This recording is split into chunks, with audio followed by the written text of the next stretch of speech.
మరిపేడ మండలం సీతారామ తండ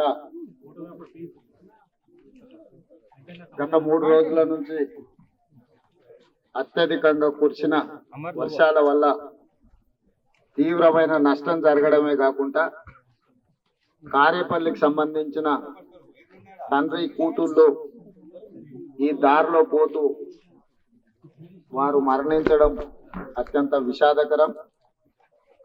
ఇప్పుడు శ్రీనివాస్ రెడ్డి గారు, బలరాం నాయక్ గారు, రామచంద్ర నాయక్ మేమందరం కలిసి ఆ చనిపోయిన కుటుంబాన్ని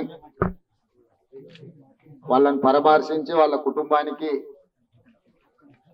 ఒక ధైర్యాన్ని రాష్ట్రం ప్రభుత్వం వైపు ఇవ్వాలన్న ఆలోచన, అదే విధంగా తండ్రి కూతుళ్లకు రాష్ట్ర ప్రభుత్వం నుంచి వారు మరణించడం విషాదకరమైన సంఘటన. ఇప్పుడు వాళ్ళ తల్లి మాత్రమే ఉండడం, వాళ్ళ అబ్బాయి మిగిలిండ్రు. చనిపోయిన వాళ్లకు 5 లక్షల రూపాయల ప్రకారం ఒక 10 లక్షల రూపాయలు ఆ కుటుంబానికి ఇవ్వడమే కాకుండా ఆ కుటుంబానికి ఇల్లు కట్టుకోవడానికి కూడా ఇబ్బందికర పరిస్థితి ఉంది. ఎంబడే సంబంధిత కలెక్టర్కు మంత్రివర్యులు శ్రీనివాస్ రెడ్డి గారికి ఆదేశాలు ఇవ్వడం జరిగింది. ఈ రోజే వాళ్లకు ఇందిరమ్మ ఇల్లు కూడా మంజూరు చేసి ఆ కుటుంబాన్ని ఆదుకోవాలని, అదేవిధంగా చనిపోయిన అమ్మాయి ప్రభుత్వ అధికారిగా ఒక అగ్రికల్చర్ సైంటిస్ట్గా ఛత్తీస్గఢ్ రాష్ట్ర కేంద్ర ప్రభుత్వంలో ఛత్తీస్గఢ్లో ఉద్యోగం చేస్తున్నది. వారు ప్రభుత్వ ఉద్యోగంలో ఉండి మరణించారు కాబట్టి కంపాషనేట్ ఏదైనా ఉద్యోగం వల్ల సోదరుడు కూడా ఇవ్వడానికి ఉన్న అవకాశాన్ని కూడా పరిశీలించి ఆ కుటుంబాన్ని ఆదుకోవాలని రాష్ట్ర ప్రభుత్వం ఇవాళ నిర్ణయం తీసుకున్నది. అత్యంత దురదృష్టకరం, ప్రకృతి వైపరీత్యం. ఇంతగా మన మీద ప్రకృతి పగబట్టినట్టుగా పేదల్ని ఈరోజు బలి తీసుకున్నది. అన్ని రకాలుగా ముందస్తు చర్యలు తీసుకున్నా కొంత ప్రాణ నష్టం, కొంత ఆస్తి నష్టం, ప్రభుత్వ ఆస్తులు, ప్రైవేట్ ఆస్తులు కూడా నష్టపోవడం జరిగింది. అందుకే ఈరోజు మంత్రివర్గ సభ్యులందరూ రాష్ట్ర ప్రభుత్వ అధినేతగా గ్రామీణ ప్రాంతాలలో ముఖ్యంగా గిరిజన సోదరులు తండాలలో జరిగిపోయిన నష్టాన్ని వ్యక్తిగతంగా చూడడం ద్వారా వాళ్ళని సంపూర్ణంగా ఆదుకోవాలన్న ఆలోచనతోటి ఈరోజు ప్రభుత్వమే ఇక్కడికి కదిలి వచ్చింది.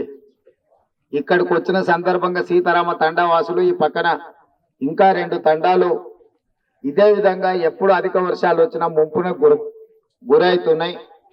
మేము ఎక్కడైనా సురక్షిత ప్రాంతంలో మేము ఇల్లు కట్టుకొని అక్కడికి తరలిపోతామని చెప్పి స్థానిక శాసనసభ్యుడు ఇక్కడి ప్రజలు నా దృష్టికి తీసుకొచ్చిండ్రు. నేను కలెక్టర్ గారికి ఆదేశాలు ఇస్తున్నా.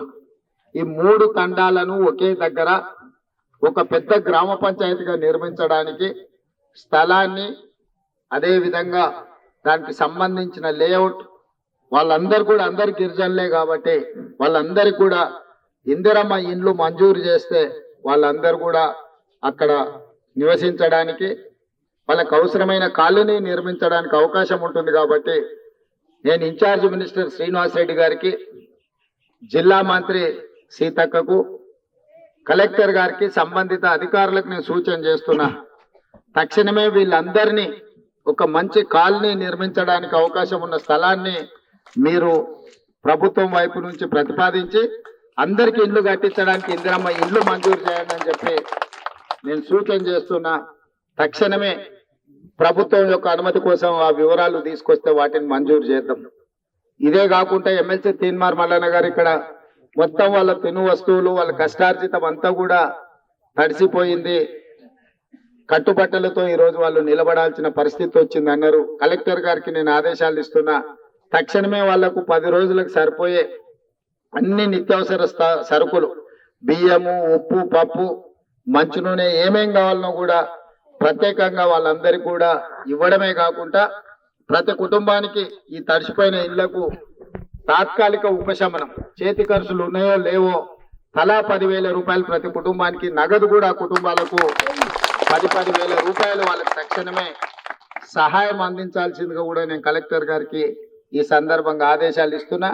అదే విధంగా అర్ధరాత్రి పూట రాత్రి 2-3 గంటలకు నీళ్లు రావడం వల్ల వాళ్ళ దగ్గర ఉన్న ఆస్తి పత్రాలు కావచ్చు, చదువుకున్న పిల్లల సర్టిఫికెట్లు కావచ్చు, లేకపోతే ఆధార్ కార్డు ఇతర ఏవైనా ప్రభుత్వ గుర్తింపు పత్రాలు కావచ్చు, ఇవన్నీ కూడా ఒకవేళ తడిసిపోయి అవి ఉపయోగానికి రాకుండా పోతే తక్షణమే కలెక్టర్ గారు వాళ్ళందరిది నమోదు చేసుకొని వాళ్ళ పాస్ పుస్తకాలు కావచ్చు, ఆస్తి పత్రాలు కావచ్చు, చదువుకున్న విద్యార్థుల సర్టిఫికెట్లు కావచ్చు, ఆధార్ కార్డు కావచ్చు, ఏవైనా వాళ్ళ సర్టిఫికెట్లకు సంబంధించిన విషయాలు ఏమున్నా వివరాలు సేకరించి తక్షణమే ఒక ఎఫ్ఐఆర్ నమోదు చేసి తద్వారా వాళ్ళకి మళ్ళీ కొత్త సర్టిఫికెట్లు ఇవ్వడానికి కూడా అవసరమైన చర్యలు తీసుకోండి. ఒకవేళ అవసరమైతే ప్రభుత్వం ప్రత్యేకమైన అనుమతి ఇవ్వడం ద్వారా వాళ్ళకి జరిగిన నష్టాన్ని పూడ్చాలనే ప్రయత్నం రాష్ట్ర ప్రభుత్వం చేయాలని ఈరోజు నిర్ణయం తీసుకున్నది.